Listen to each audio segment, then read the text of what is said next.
তাহলে সরকার যেটা যেটা ন্যায্য মূল্য সেই টাকা বুঝে নেওয়ার কথা না আপনার?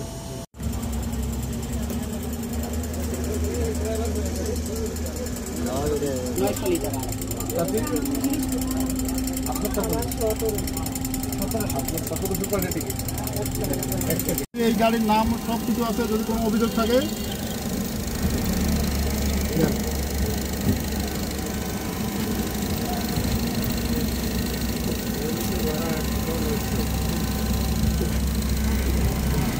অরিজিনাল যেটা ভাড়া ওটা কেউ দিয়ে তো আমার জরিমানা করলো না।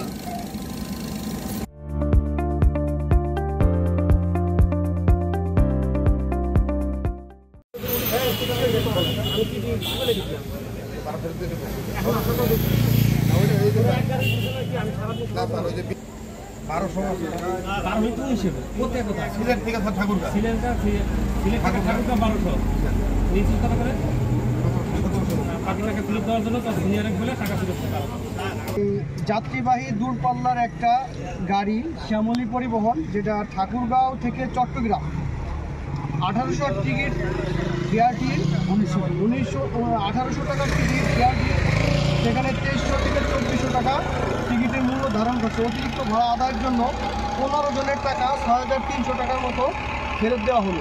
ধন্যবাদ।